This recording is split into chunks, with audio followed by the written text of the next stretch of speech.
दोस्तों, फिरौन आखिर दरिया में कैसे डूब गया? आखिर वहां क्या हुआ था? फिरौन और उसके कौम के लोग तरह तरह के गुनाहों में मुब्तला थे, जैसे खुदाई का दावा करना, जादू करना और उसे सीखना सिखाना, लोगों से जबरदस्ती काम करवाना और बहुत से ऐसे काम थे जिनको वो अंजाम देते थे। और अहले मिस्र के लोगों ने फिरौन को बादशाह बना दिया और बनी इसराइल पर जुल्म करते रहे। इसीलिए अल्लाह ताला का हुक्म पाकर हजरत मूसा अलैहिस्सलाम मिस्र की तरफ रवाना हुए।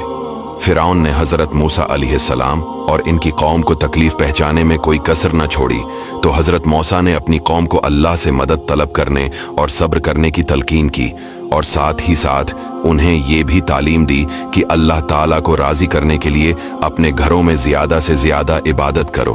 फिर आप और हारून अलैहिस्सलाम ने मिलकर अल्लाह से दुआ की, या अल्लाह फिरौन और इसकी कौम को तबाह कर दे। इस तरह अल्लाह ताला ने हजरत मूसा अलैहिस्सलाम की दुआ कबूल फरमाकर फिरौन और इसकी कौम पर मुख्तलिफ अजाब नाजिल फरमाए ताकि वो सीधी राह पर आ सके। सबसे पहले कहत आया फिरौन और इसकी कौम के बागात फलों की कमी हो गई, लेकिन बजाय इसके वह इससे नसीहत हासिल करते, उन्होंने मूसा पर यह इल्जाम आयद कर दिया कि ये आप और आपकी साथियों की वजह से मुसीबत आई। फिर इन पर तूफान आया, कई दिन तक मुसलसल बारिश बरसती रही, जबकि घरों में पानी भी जमा हो गया, मगर बनी इसराइल के लोग इस अजाब से महफूज रहे। 7 दिन तक फिरौन की कौम इस अजाब में मुब्तला रहे। फिर और एक अजाब आया, लोगों के लिए खाना पीना सोना मुश्किल हो गया। फिर अल्लाह ताला ने मेंढकों का अजाब नाजिल किया। खाने पीने में मेंढक नजर आ रहे थे। इसी तरह बहुत से अजाब आए, लेकिन जब भी कोई अजाब आता तो हजरत मूसा से दरख्वास्त करते कि आप अल्लाह से दुआ करें कि ये दौर हो जाए, हम भी मोमन बंदे बन जाएंगे। मगर जब हजरत मूसा की दुआ से अजाब टल जाता तो ये लोग फिर सरकशी करने लगते। मगर दूसरी तरफ फिरौन का जुल्म हद से बढ़ गया। अल्लाह ताला ने हजरत मूसा को हुक्म दिया कि बनी इसराइल से निकल जाओ। अल्लाह ताला के हुक्म के मुताबिक हजरत मूसा रातों रात मिस्र से निकल गए।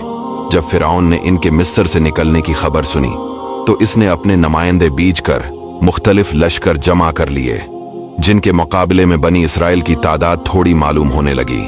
जब सूरज तुलू हुआ तो फिरौनियों ने हजरत मूसा और बनी इसराइल का ताक़ब किया।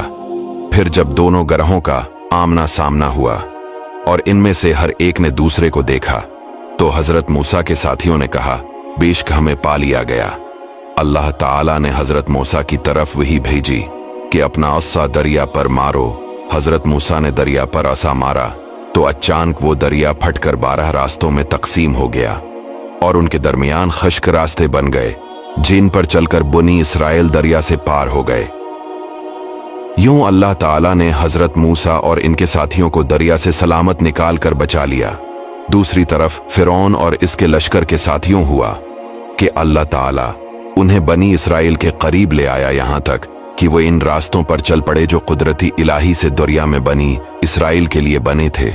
जब बनी इसराइल के तमाम लोग रास्तों से गुजर कर दरिया से बाहर निकल गए और तमाम फिरौनी दरिया के अंदर आ गए, तो अल्लाह के हुक्म से दरिया मिलकर पहले की तरह हो गया।